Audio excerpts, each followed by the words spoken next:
இனி நான் ஒரு ஆஃபீஸ், நீ வேற ஆஃபீஸ். அதான் ஒரு மாதிரி இருக்கு.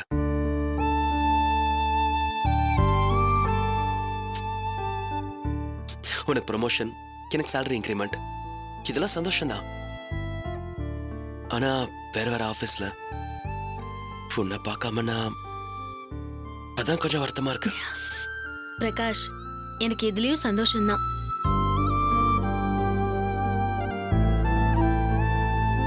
என்ன சொல்ல வர நீ? அப்ப நீ வேற ஆபீஸ்க்கு போறதுல உனக்கு சந்தோஷம் சொல்ல வரியா? ஓ, நாள் பூரா என் முகத்தை பார்த்து பார்த்து உனக்கு போர் அடிச்சு போச்சா? வீட்லயும் இவனதான் பாக்குறோம், ஆபீஸ்லயும் இவனதான் பாக்குறோம்னு தோணுச்சா? என்ன இப்படி சட்டுன்னு பேசுறீங்க? நான் என்ன சொல்ல வரேன், நீங்க என்ன பேசுறீங்க? நீதான் வேற ஆபீஸ்க்கு போறதுல சந்தோஷம்னு சொல்றிய. அப்போ ஆபீஸ்ல நம்ம 2 பேரும் ஒன்னா இருந்தா என்ன பிரச்சனைன்னு கேட்கணும். அதை விட்டுட்டு எனக்கு உங்களை பார்க்க பிடிக்கலன்னு சொல்றீங்க. இப்ப என்ன சொல்ல வர நீ? ஆமா பிரகாஷ், ஆபீஸ்ல நீங்க எனக்கு கீழே வேலை செய்யறது, மத்தவங்க முன்னாடி மேடம் மேடம்னு கூப்பிடுறதெல்லாம் எப்படி இருக்கு தெரியுமா? ஆமாங்க, ரொம்ப கஷ்டமா இருக்கு. இங்க சத்யா சத்யான்னு வீட்டுல ஆசையா கூப்பிட்டுக்கிட்டு அங்க உங்களையும் நீங்க அடக்கிக்கிட்டு என்னோட போஸ்டிங்காக நீங்க என்ன மேடம்னு மத்தவங்க முன்னாடி கூப்பிடுறதும், நானும் வேற வழி இல்லாம அதை ஏத்துக்கிறதும், உங்ககிட்ட வேலை சொல்றதும் ரொம்ப கஷ்டமா இருக்குங்க. ஒவ்வொரு நொடியும் மனைவியா பெரிய பெரிய போராட்டத்துக்கு அப்புறம் தான் இதெல்லாமே செஞ்சேன். இனிமே அந்த வருத்தம் இருக்காதுல்ல. என் பிரகாஷை எப்பவுமே என்னோட ஹஸ்பண்டா மட்டுமே பார்க்கலாம். என்ன சத்யா இப்படிலாம் யோசிச்சிருக்க? இல்லங்க, இது விஷயமா நமக்குள்ளேயே விரிசல் வந்திருக்கு. அங்க உங்களை மத்தவங்க முன்னாடி நான் சத்தம் போட்டிருக்கேன்ல, அப்பெல்லாம் என் மனசு எவ்வளவு வலிக்கும் தெரியுமா? சத்யா. ஆமாங்க, இனிமே அந்த மாதிரி எந்த வருத்தமும் என் மனசுல இருக்காது. என்ன சத்யா நீ? நானு அவ்வளவு முட்டாளா? நீ என்ன நம்பலன்னு கோவம் வந்ததே ஒழிய நீ மேல நான் கீழங்கிற அந்த பாகுபாடு வந்ததே இல்ல. இப்போன்னு இல்ல சத்யா, இந்த மாதிரி விஷயங்கள்ல ஈகோன்ற ஒண்ணு எனக்கு வரவே வராது.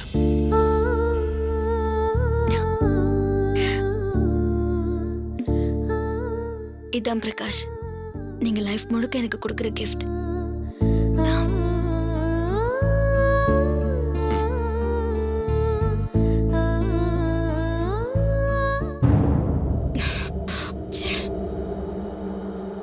வினோ, பெனி எங்க? உள்ள ஃபைல் பார்த்துட்டு இருக்காங்கா. ஆமா, நீயே பதட்டமா இருக்க. என்னக்கா இவ்ளோ அசால்ட்டா சொல்ற? அத்தனை பேர் பார்க்க உன்னை கல்யாணம் பண்ணிக்க போறேன்னு சொல்லிருக்கான். இது ஒண்ணு போதாதாக்கா மாமாவுக்கு? இத வச்சு கோர்ட்ல அவர் டிவோர்ஸ் வாங்கிடுவாரேக்கா. எல்லாத்தையும் யோசிச்ச காயத்ரி இதை யோசிக்க மாட்டேனா என்ன? பெனியை கூப்பிடு, கூப்பிடுன்னு சொல்றேன்ல.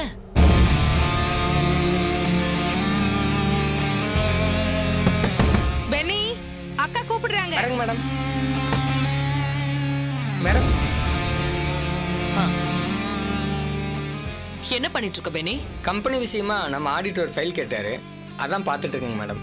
ஓகே சரி, அந்த ரூம் பீரோல ஒரு நெக்லஸ் இருக்கு. சரிங்க, அதை எடுத்துட்டு வா. ஓகேங்க மேடம்.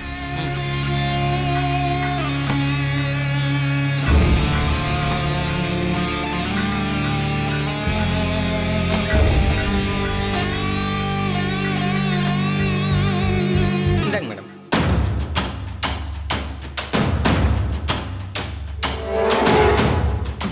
நல்லா இருக்குல்ல? சூப்பரா இருக்குங்க மேடம். இந்தா உன்னோட ஒய்ஃபு கொடுத்துரு. மேடம் வாங்கிக்க பெனி, நான் கொடுத்தேன்னு சொல்லி உன் ஒய்ஃபு கொடுத்துரு. ஏய், என்னாச்சு பெனி? இல்லை மேடம், எங்க அம்மா சொல்லுவாங்க ஒரு பொண்ணோட அருமை இன்னொரு பொண்ணுக்கு தான் தெரியும்னு. இத்தனை நாள் பாஸ் கிட்ட ஒரு நன்றி உள்ளவனா அடிமையா வேலை பார்த்தேன். சம்பளத்துக்கு மேல ஒரு சல்லி பைசா கூட கொடுத்தது இல்லைங்க. ஆனா நீங்க வந்த கொஞ்ச நாள்லயே எனக்கு வீடு வாங்கி கொடுத்தீங்க. இப்ப இந்த நெக்லஸ் கொடுத்துருக்கீங்க மேடம். நாம மட்டும் சந்தோஷமா இருக்க கூடாது பெனி, நம்மள சுத்தி இருக்கிறவங்க கூட சந்தோஷமா இருக்கணும். இதான் என் பாலிசி. மேடம், நீங்க ஒரு உயர்ந்த கொள்கையோடு இருக்கீங்கன்னு எனக்கு தெரியும் மேடம். ஆனா நான் உங்க குழந்தைய நடுவழியில விட்டு அது நரபலி வரைக்கும் போயிடுச்சு. அதையெல்லாம் மறந்து என்ன மன்னிச்சதும் இல்லாம நான் நல்லா இருக்கணும்னு நினைக்கிறேன். உங்க மனசுக்கு நான் அடிமை மேடம், அடிமை. என்ன ஆசீர்வாதம் பண்ணுங்க மேடம். ஹே பெனி, என்னது? இல்ல மேடம், இந்த காலத்துல இப்படி எல்லாம் யாரு பண்ணுவாங்க? உங்களை பகச்ச யாரையும் நீங்க விட்டு வச்சதில்ல. ஆனா என்ன மன்னிச்சு ஏத்துக்கிட்டீங்க. அது எல்லாத்துக்கும் காரணம் உன்னோட விசுவாசம் தான் பென்னி. ஆனா நம்பி ஏன் இப்படி பண்ணாருன்னு தான் எனக்கு தெரியல. என்ன மேடம், என்ன பண்ணாரு? அவர்தான் உள்ள இருக்காரு. ஆ, அது இல்ல பென்னி. நம்பிக்கிட்ட நான் கல்யாணம் பண்ணிக்கிறேன்னு சொன்னப்பெல்லாம் பதறி போய் விலகணும்னு நினைச்சவரு. இப்போ அத்தனை பேர் முன்னாடியும் நான் காயத்ரியை கல்யாணம் பண்ணிக்க போறேன்னு ஏன் சொல்லணும்? மேடம் அது வந்து ஆ, இல்ல ஏன் கேக்குறேன்னா, நம்பி என்ன புரிஞ்சுக்காம என் ஹஸ்பண்ட நான் ஏன் டைவர்ஸ் பண்ணலன்னு கேட்டப்போ நான் தெளிவா சொல்லியிருந்தேன். அவரை நான் டைவர்ஸ் பண்ணா ஜெயஹிந்த் விலாஸ் போயிடும், அதை என்னால ஏத்துக்க முடியாது, அதுதான் என் லட்சியம்னு சொன்னேன். அது எல்லாத்துக்கும் மேல உங்களை பழி வாங்கின பிரகாஷையும் சத்யாவையும் தோக்கடிக்கணும்னா அந்த வீடு ஏன் கைக்கு வரணும்னு சொன்னேன். எல்லாத்தையும் கேட்டு சரி சரின்னு சொன்ன நம்பி திடீர்னு ஏன் இப்படி சொல்லணும்? அவர் மனசுல என்னதான் இருக்கு? பெனி, எத்தனை வருஷமா நீ அவர் கூட இருக்க, உனக்கு ஏதாவது தோணுதா? மேடம் நான் சொல்றேன்னு தப்பா நினைக்காதீங்க. உங்களுக்காக ஒண்ணுமே செய்யாத எனக்கே இவ்வளவு பண்றீங்க. விசுவாசமா இருந்தா இன்னும் எவ்வளவெல்லாம் பண்ணுவீங்க. மேடம் பாஸை பத்தி உங்களுக்கு சரியா தெரியாது. அவருக்கு மேரேஜ்னாலே வேப்பங்காய் மேடம்.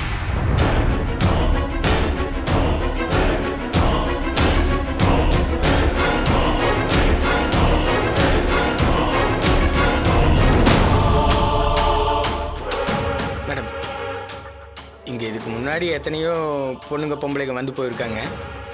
வந்தா ஒரு வாரம் இல்லை ஒரு மாசம், அவ்வளோதாங்க மேடம். பாஸ் எல்லாத்துக்கும் செட்டில் பண்ணி அனுப்பிடுவாரு. ஆனா பாஸ் இத்தனை நாள் விட்டு வச்சது உங்களை மட்டும்தான். உங்களை யூஸ் பண்ணணும்னு நினைச்சு பல பிளான்கள் எல்லாம் போட்டாரு. நீங்க அசைஞ்சு கொடுக்கல, அதே இத்தனை மாசம் இங்க இருக்கீங்க. அது மட்டும் இல்லாம அவருக்கு பல பிசினஸ்ல யோசனை சொல்லியிருக்கீங்க. மேடம் பாஸுக்கு உங்களை மேரேஜ் பண்ணிக்கிறதுல எல்லாம் ஆசையே இல்லை. உங்களை வந்து புரியுது மேடம். இப்படி சொன்னா குமார் சார் உங்களுக்கு டைவர்ஸ் கொடுத்துருவாரு. அப்புறம் பாஸ் உங்களை அவர் நினைச்சபடி பயன்படுத்திக்கலாம்னு நினைச்சிருக்கலாம். சரி விடு பெனி, அவர் என்ன வேணா நினைச்சிட்டு போட்டோம். ஆனா அவரு எனக்கு ஒரு படி மேலதான். மேடம் ஆமா பெனி, ஒரு பைசா இல்லாம வீதியில நின்னவனா இன்னைக்கு இந்த வாழ்க்கை வாழ்றனா இதை யார் கொடுத்தது? நம்பிதானே.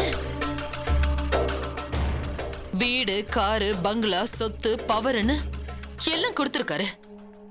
அவருக்கு நான் விசுவாசமா இருக்கணும். அவரை வெளியில கொண்டு வந்து இதெல்லாம் அவர்கிட்ட ஒப்படைச்சிட்டு நான் வந்த வழியை பார்த்து போய்கிட்டே இருப்பேன். மேடம் உங்க நல்ல மனசுக்கு எல்லாம் அதெல்லாம் இருக்கட்டும் பெனி. ஆடிட்டர் ஃபைல் பார்த்துட்டாருன்னா என்கிட்ட பேச சொல்லு. சரிங்க மேடம். பாருங்க மேடம். அக்கா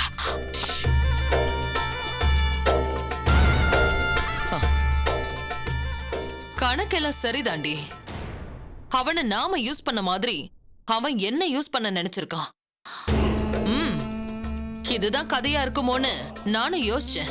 ஆனா இன்னைக்குதான் அது ஆத்தென்டிக்கா தெரிஞ்சிருக்கு. இனிமே ரொம்ப உஷாரா இருக்கணும். அந்த நம்பி இனிமே ஜென்மத்துக்கும் வெளியில வர முடியாத அளவுக்கு வேலைய சீரியஸா பார்க்கணும். அவன் வெளியில வரக்கூடாது. இந்த சொத்தெல்லாம் நான் அடையணும். இந்த சொத்து, பலம் இதெல்லாத்தையும் வச்சு ஜெய்ஹிந்த் விலாசையும் அடையணும்.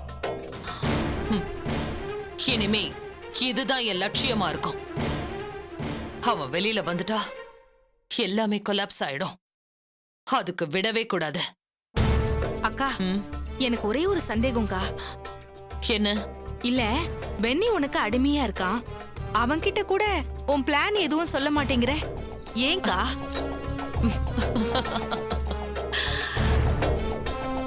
இன்னைக்கு நான் கொடுத்த வீட்டுக்காக, நெக்லஸ்க்காக என்ன பார்த்து வாலாட்டுறவன் நாளைக்கு நம்பி கொடுக்கிற பணத்துக்காக வாலாட்ட கூடாது பாரு. அதுக்குதான் யார எங்க வைக்கணும்னு கணக்கு தெரிஞ்சு வச்சுக்கிட்டு அடிக்கணும். அப்பதான் நம்ம ரூட் கிளியர் ஆகும். அக்கா உன் பிரெயினே பிரெயின் தான்க்கா. அக்கா உன் டைவர்ஸ் கேஸ் கோர்ட்டுக்கு அடுத்த ஹியரிங்கே வந்துரும்க்கா. அதுக்கும் ஒரு ஐடியா இருக்குடி. விட பாத்துக்கலாம். நீ சாப்பாடு ரெடி பண்ணிட்டியா? பண்றேன்க்கா. பண்ணு போ.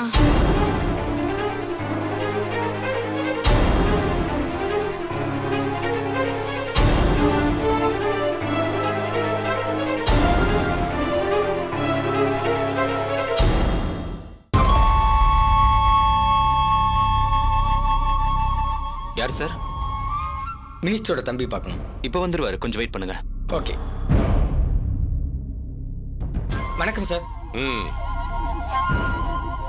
நீங்க யாரு, என்ன வேணும்? சார் உங்களுக்கு தெரியாதது இல்லை, நம்பி குரூப் ஆஃப் கம்பெனிஸ் இருக்குல்ல? ஆமா, மிஸ்டர் நம்பி இப்ப உள்ள இருக்காரு. ஆமாங்க சார். இப்போ மேடம் தான் எல்லாத்தையும் பார்த்துக்கிறாங்க. ஓ, எல்லாத்தையும் பாத்துக்கிறாங்களா? இவங்க யாரு? நம்பிக்கை என்ன வேணும்? சார் மேடம் தான் இப்போ ஜிஎம்மா இருக்காங்க. எங்க பாஸ் எல்லா பவரையும் மேடம் பேர்ல தான் எழுதி கொடுத்துருக்காரு. எல்லா பவரையும் எழுதி கொடுத்துட்டாரா? அந்த அளவுக்கு இருக்காங்களா? நம்பிக்கை உறவா? சார் அது வந்து சார் மேடம் தான் சார் எல்லாத்துக்கும். எல்லாத்துக்கும்னா?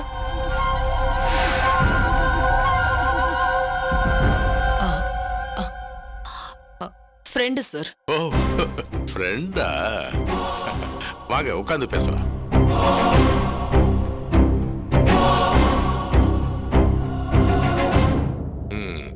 உட்காருங்க. சொல்லுங்க, என்ன விஷயமா பார்க்க வந்திருக்கீங்க? அண்ணன் வேற ஊர்ல இல்ல. சார் நான் உங்களை தான் பார்க்க வந்தேன். என்னையா, என்ன சொல்றீங்க? சார் நீங்க இப்போ பெட்ரோல் பாம்பு போட்டதா ஒரு பிரச்சனை போயிட்டு இருக்குல்ல, அந்த வீடு என் ஹஸ்பண்ட் வீடு தான் சார். ஹஸ்பண்ட் வீடா? ஆமா சார், ஜெயந்திலாஸோட மூத்த மருமக தான் இவங்க. ஓ, நீதி நியாயம் கேட்டு வந்திருக்கீங்களா? கிளம்புங்க, எந்திரிங்க. சார் அவசரப்படாதீங்க. நான் நீதி நியாயம் கேட்டெல்லாம் வரல. நீங்க பண்ணது சரியா பண்ணிருக்கணும்னு சொல்ல வந்தேன். என்ன சொல்றீங்க? நீங்க உட்காருங்க, நான் சொல்றேன். ஆ.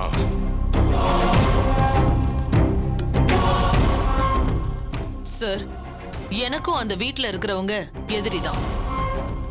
நான் இப்போ அந்த வீட்லயே இல்ல. ஆமா சார், அவங்களும் என்ன எதிரியா தான் பாக்குறாங்க. நான் அவங்கள அழிக்கணுங்கிற முடிவோட இருக்கேன். அதான் உங்களை பார்க்கணும்னு வந்தேன். அப்படி சொல்லுங்க. அப்போ நம்பிக்கை நீங்க ஃப்ரெண்டு மாதிரினா எனக்கு நீங்க ஃப்ரெண்டு மாதிரி தான். சார் இல்ல, எதிரிக்கு எதிரி நண்பன்னு சொல்லுவாங்க, அதனாலதான் அப்படி சொன்னேன். சார் நீங்க தப்பு பண்ணிட்டீங்க சார். தப்பா? என்ன சொல்றீங்க? ஆமா சார், உங்களுக்கு தெரியாத விஷயங்கள் இல்ல. மணல் லாரி விஷயத்துல நீங்க அவங்கள உருட்டி மிரட்டி வழிக்கு கொண்டு வருவீங்கன்னு பார்த்தா கடைசியில ஏதோ லோக்கல் ரவுடி மாதிரி பெட்ரோல் பாம்பு எல்லாம் போட்டு காரியத்தையே கெடுத்துட்டீங்களே. ஹலோ, என்ன பேசுறீங்க?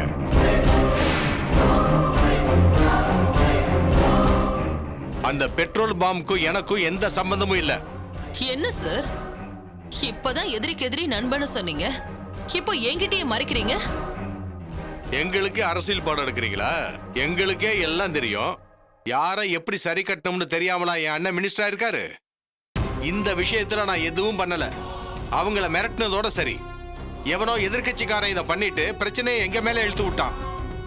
எங்களுக்கும் இதுக்கும் எந்த சம்பந்தமும் இல்லைன்னு அறிக்கை விட வேண்டியதா போயிருச்சு. சார் நிஜமா தான் சொல்றீங்களா? நான் செஞ்சத ஆமா நான் தான் செஞ்சேன், உன்னால என்ன பண்ண முடியுமோ பாருன்னு சொல்றவன் நான். அத புரிஞ்சுங்க. அப்போ கோட்டை விட்டுட்டீங்களே சார்? அதெல்லாம் எதுவும் கிடையாது. இந்த பெட்ரோல் பாம்பு போட்டவன் எந்த எதிர்கட்சிக்காரன்னு சீரியஸா தேடிட்டு இருக்கேன். கூடிய சீக்கிரம் கண்டுபிடிச்சிருவேன். அப்புறம் இருக்கு அவனுங்களுக்கு. தொலைச்ச இடத்த விட்டுட்டு இல்லாத இடத்துல தேடினா எதுவும் கிடைக்காது. என்ன பூடகமா பேசுறீங்க? பின்ன பாம்பு போட்டவனை விட்டுட்டு அடுத்தவங்க மேலேயே சந்தேகப்பட்டா எப்படி? பாம்பு போட்டவன விட்டுட்டனா? அப்ப அவன் யாருன்னு உங்களுக்கு தெரியுமா? இல்ல, சந்தேகம்தான். ஆனா விசாரிச்சா உண்மை தெரிஞ்சிரும். அவன் யாருன்னு மட்டும் சொல்லுங்க, அவனை உண்டிலேன்னு ஆக்கிடுறேன். எல்லாம் அந்த பிரகாஷ் தான் சார். என்ன சொல்றீங்க? பிரகாஷா அந்த லேடி ஆபீசர் புருஷனா? ஆமா சார், அவனே தான். அவன் பெரிய தில்லாலங்கடி. ஆமாங்க சார், என்னோட பாஸ இன்கம் டேக்ஸ் டிபார்ட்மெண்ட்ல மாட்டி விட்டதே அவன் தான் சார். என்னையா சொல்ற? ஆமா சார், அவனே ஆளுங்களை அனுப்பி இன்கம் டேக்ஸ் ஆபீசர்ஸ் மாதிரி நடிக்க வச்சு வீட்ல இருக்கிற டாக்குமெண்ட்ஸ் எடுத்துட்டு போய் அதுக்கப்புறம் அவனே இன்கம் டேக்ஸ் டிபார்ட்மெண்ட்ல போட்டு கொடுத்துட்டான். கடைசியில நம்பியையும் அதுல கோத்து விட்டுட்டான். அவ்வளோ ஏன், சத்யா கழுத்துல வீடியோ கேமராவை செட் பண்ணி அனுப்புனது அவன் தான் சார். ஓஹோ. சார், அரசியல்ல நீங்க கிங்கு தான், ஆனா இந்த விஷயத்துல நீங்க கோட்டை விட்டுருக்கீங்க. இந்த மாதிரி விஷயத்த எதிர்கட்சிக்கார செஞ்சா அவனுக்கு பலன் இருக்கணும், ஆனா இதுல அவனுக்கு பெருசா எந்த பலனும் இல்லையே. இன்னும் சொல்ல போனா அவங்களுக்கு எந்த உள்நோக்கமும் இல்ல. பலன் அனுபவிச்சது அந்த சத்யாவும் பிரகாஷும் தான் சார்.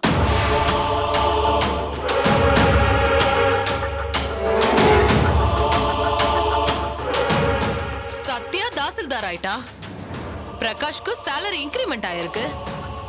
அப்படி இருக்கிறப்போ இதையே அவங்களே பண்ணிருக்க கூடாது. பிரகாஷ் ஏன் இதை திட்டம் போட்டு செஞ்சிருக்க கூடாது? அவன் அந்த அளவுக்கு பெரிய ஆளா?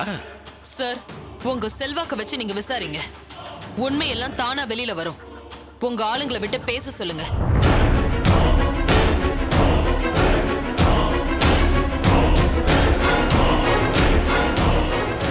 இப்ப போய் அடிதடின்னு இறங்குனீங்கன்னா அவன் உஷாராயிடுவான். விஷயம் மட்டும் உண்மையா இல்லையான்னு பார்க்க சொல்லுங்க.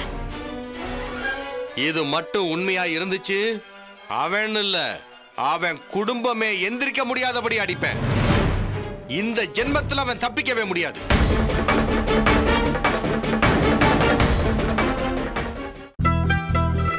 என்ன பாஸ் இவ்வளவு நல்லா பாக்குறீங்க, இன்னும் சப்ஸ்கிரைப் பண்ணாம இருக்கீங்க? இதோ சப்ஸ்கிரைப் பண்ணுங்க.